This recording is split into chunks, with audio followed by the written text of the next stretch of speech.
16h-18h sur Europe 1, Historiquement Vôtre. Stéphane Bern.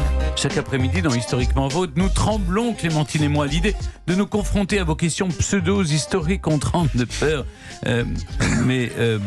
On tremble pas de peur, mais parce que la clim est enclenchée. Si vous pouvez l'arrêter, d'ailleurs, la planète vous dirait merci. Bon, allez, c'est parti pour le quiz, Jean-Luc.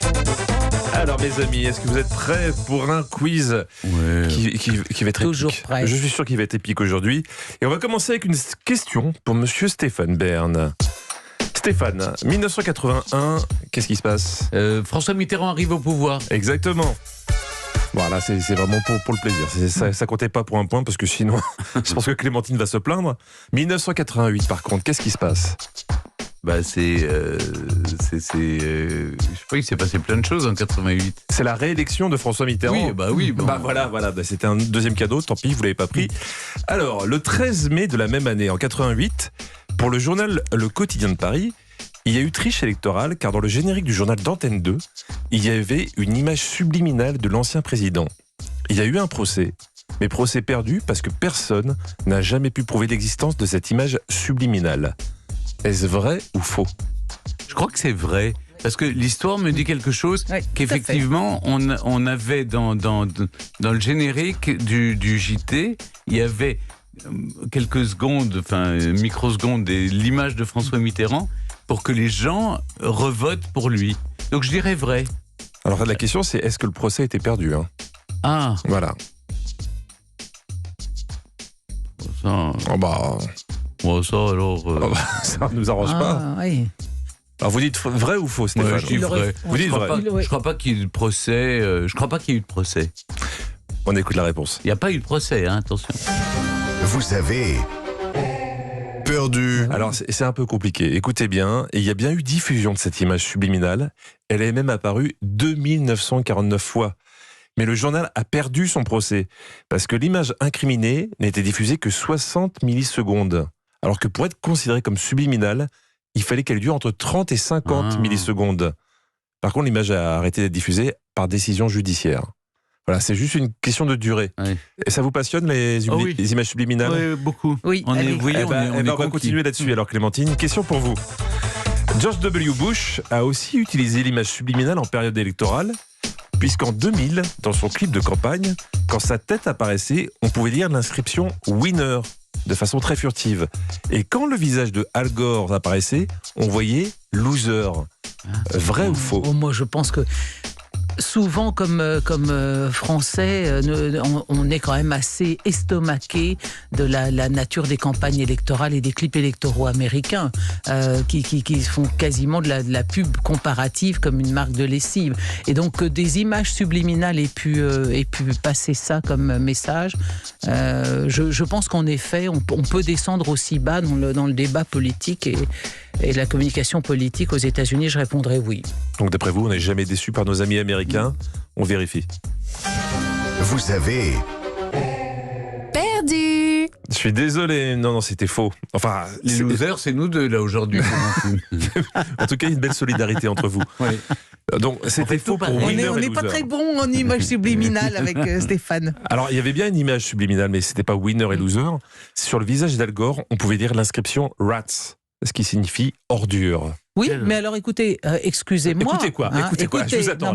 Non, mais ça veut dire que, conformément à ce que je viens d'exposer en 2 minutes, eh bien oui, aux États-Unis, on peut mettre rat quand s'affiche le visage de son adversaire politique. Donc moi, j'estime que cette question, j'ai bien répondu. Écoutez, vous m'avez convaincu, vous n'avez pas de point.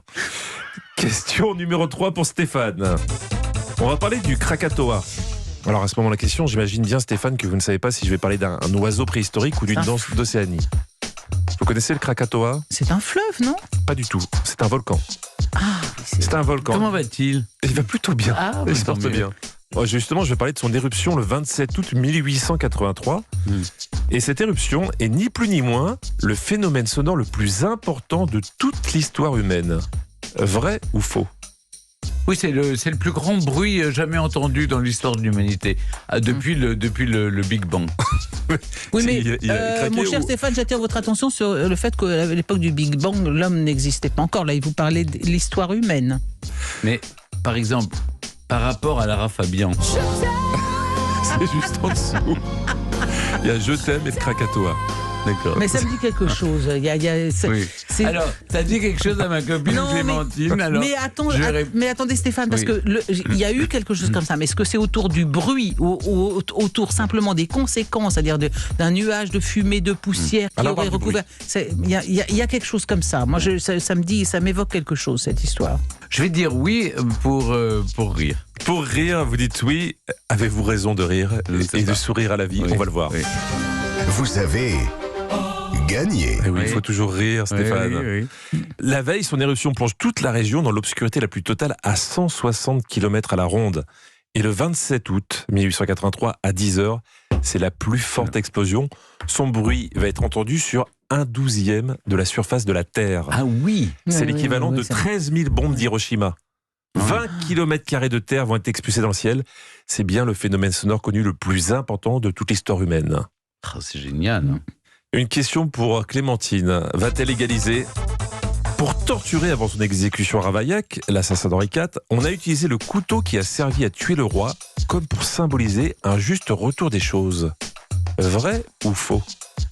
Je trouve que ce principe de loi du talion, me plaît pas. Ça me plaît pas, votre histoire. Non, je répondrai non. Vous répondez non. On écoute.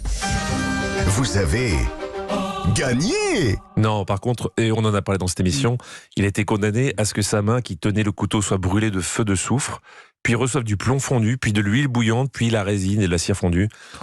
Difficile de jouer au tennis après. À la paume, soyez exact, précis. Tout à fait. Et il va finir écartelé, avoir pas mal de tortures que je ne vais pas détailler ici Mais pour qu'on pas adore, exciter Stéphane. parce que on arrache les tendons pour que les membres se défassent, et puis après on met du plomb fondu sur les articulations pour que ça craque bien, vous voyez. Vous occupez comment vos week-ends, Stéphane? J'écartèle.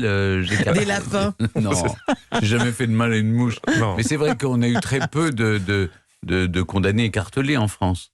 C'est seulement pour le régicide. Il y a eu Damien et Ravaillac. Exactement. On en a parlé dans l'émission il y a peu. Une question pour vous départager, donc. Guy Hérault. Est-ce que vous connaissez Guy Hérault? Bah évidemment. Alors? Vous le situez à quelle L'écrivez période? comment Hérault, H-E-R-A-U-D.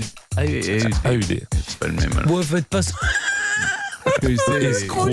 Quel escroc celui-là?